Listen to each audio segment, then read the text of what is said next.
वापस चली जाती थी। इसी कारण से पृथ्वी कई लाखों सालों तक बर्फ से ढकी रही, मगर फिर से पृथ्वी के अंदर स्थित गर्मी ज्वालामुखी के रूप में निकलना शुरू हो गई और इन ज्वालामुखियों से निकलने वाली गर्मी ने बर्फ को पिघलाना शुरू कर दिया।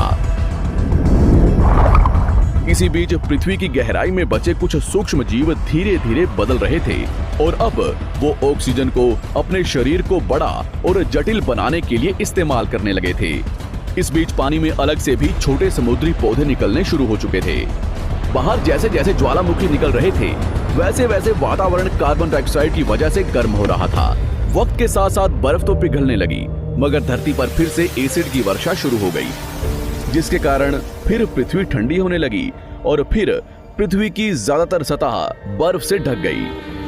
ऐसा बार बार कई हजारों सालों तक होता रहा और इसी कारण से अब समुद्री जीव धीरे धीरे वातावरण के हिसाब से विकसित हो रहे थे। इस बीच कई सारे जीव और समुद्री जंगल विलुप्त हो गए, मगर जो बच गए वो धीरे धीरे पृथ्वी के बदलते तापमान के हिसाब से ढलते गए और अब हजारों सालों बाद समुद्री पेड़ बर्फ की वजह से पूरी तरह से मरते या सूखते नहीं थे।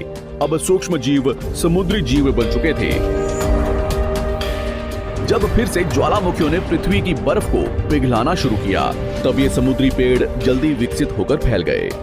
धीरे धीरे वातावरण में ऑक्सीजन की मात्रा बढ़ने लगी और पृथ्वी पर होने वाली एसिड की वर्षा कम होने लगी। वातावरण में ऑक्सीजन आने की वजह से पृथ्वी की ओजोन लेयर्स मोटी होने लगी और आज से लगभग